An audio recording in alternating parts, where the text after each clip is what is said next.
अस्सलामुअलैकुम वरहमतुल्लाहि वबरकातुह। स्टूडेंट्स, आज हमारा ज़ूलॉजी फर्स्ट ईयर का लेक्चर नंबर 6 है। चैप्टर नंबर 1 हम पढ़ रहे हैं।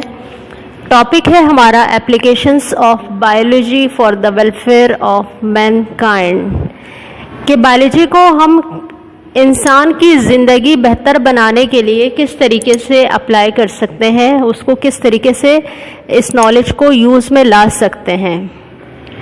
स्टूडेंट्स, जिस तरीके से ह्यूमन सिविलाइजेशन वक्त के साथ साथ जो है एडवांस हो रही है, इस तरीके से बायोलॉजी की अहमियत का अंदाज़ा लोगों को हो रहा है। इंसान बायोलॉजी की नॉलेज को यूटिलाइज करके अपने स्टैंडर्ड ऑफ लिविंग को बहुत हाई कर रहा है, बल्कि बहुत हद तक स्टैंडर्ड ऑफ लिविंग हाई हो गया है। अगर इसे हम पुराने ज़माने के लाइफस्टाइल से कंपेयर करें तो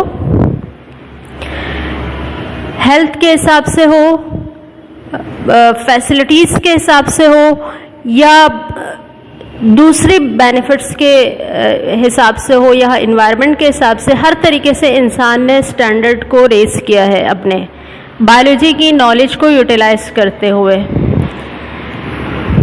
लेकिन स्टूडेंट्स, हम लोग यहाँ पर जो एप्लीकेशंस ऑफ बायोलॉजी में फोकस करेंगे वो है ह्यूमन हेल्थ। यानी ह्यूमन हेल्थ जो है वो बायोलॉजी की नॉलेज यूज़ करके हम कैसे बेटर बना सकते हैं। फूड एंड एग्रीकल्चर, यानी इंसान की या दूसरे लिविंग ऑर्गेनिजम्स की फूड रिक्वायरमेंट कैसे पूरी की जा सकती है इन हालात में जब दुनिया की पॉपुलेशंस बहुत ज़्यादा बढ़ रही हैं, चाहे वो इंसानों की हो या दूसरे ऑर्गेनिजम्स की। तो फूड जो है एक चैलेंज बन चुका है कि तमाम ऑर्गेनिज़म को वो प्रॉपरली हेल्दी फूड सप्लाई हो। एग्रीकल्चर, ऑब्वियसली कि जब एग्रीकल्चर अच्छा होगा तो फूड सप्लाई अच्छा होगा। इसके अलावा क्लोनिंग, यानी हम डीएनए रिकम्बिनेशन के रिज़ल्ट में नए नए स्ट्रेन्स जो है वो डेवलप करें एनिमल्स की, कि हमारे पास एक एनिमल मौजूद है, जैसे फॉर एग्जांपल हम चिकन की बात करें। नॉर्मली हमारे पास चिकन जो है वो इतने तेज़ी से ना ग्रो करती है और ना रिप्रोड्यूस करती है, लेकिन हम उनमें वो क्वालिटीज़ लाने की कोशिश करें कि हमें जो है बहुत ज़्यादा तेज़ी से ग्रो करते हुए चिकन और तेज़ी से रिप्रोड्यूस करने वाले चिकन जो है वो मिल जाएं। तो इसमें हम क्या करते हैं, डीएनए रिकम्बिनेशन टेक्निक यूज़ करते हैं। तो इस प्रोसेस को बेसिकली क्लोनिंग कहते हैं। तो क्लोनिंग करें, क्लोनिंग को यूटिलाइज किया गया अब तक। उसके अलावा कंजर्वेशन ऑफ एनवायरनमेंट, यानी एनवायरनमेंट जो इंसान की ज़िंदगी सिविलाइज्ड हो रही है, बहुत ज़्यादा फैसिलिटेट हो रही है, तो इसके साथ साथ जो है एनवायरनमेंट के लिए एक ख़तरा लाहक हो गया है कि उसके जो नेचुरल फीचर्स हैं वो स्पॉइल हो रहे हैं, वक्त के साथ साथ ख़त्म हो रहे हैं। तो एनवायरनमेंट को अपने एक्चुअल कंडीशन में कंजर्व करना, ये भी हम बायोलॉजी की नॉलेज यूटिलाइज करके कर सकते हैं। और आज इंसान जो है वो इन फील्ड्स पर बहुत ज़्यादा वर्क कर रहे हैं। स्टूडेंट्स, एप्लीकेशंस ऑफ बायोलॉजी में से हम सबसे पहले एप्लीकेशन की तरफ आते हैं, यानी ह्यूमन हेल्थ की तरफ। ह्यूमन हेल्थ की अगर हम बात करें स्टूडेंट्स, तो हमारे पास कई एस्पेक्ट्स हैं ह्यूमन हेल्थ से रिलेटेड। इम्यूनाइजेशन और वैक्सीनेशन, मेडिसिन और ट्रीटमेंट, डायग्नोसिस एंड ट्रीटमेंट। तो स्टूडेंट, अगर हम इम्यूनाइजेशन की बात करें तो लास्ट डिकेड्स के मुकाबले में आज जो है दुनिया ने बहुत सारे इन्फेक्शियस डिजीज़ को सक्सेसफुली कंट्रोल कर लिया है। ख़ास तौर से इन्फेंट्स का मोर्टेलिटी रेट जो है वो बहुत ज़्यादा कम हो गया है। यानी इन्फेंट्स की जो डेथ रेट थी वो पहले बहुत ज़्यादा थी, यानी बच्चों की डेथ बहुत ज़्यादा होती थी पुराने ज़माने में इन्फेक्शियस डिजीज़ की वजह से। लेकिन अब चूँकि इम्यूनाइजेशन और वैक्सीनेशन जो है इन्वेंट हो गया है, इसकी प्रैक्टिस आ गई है, तो अब इसकी जो है बच्चों की डेथ्स जो है वो बहुत कम हो गई हैं।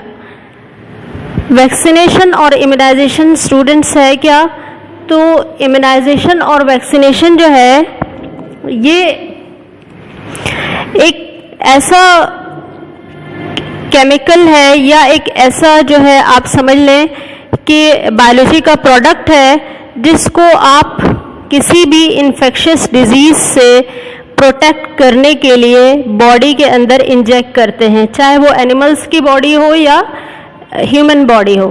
लेकिन हर पर्टिकुलर डिजीज के लिए एक अलग वैक्सीन होता है।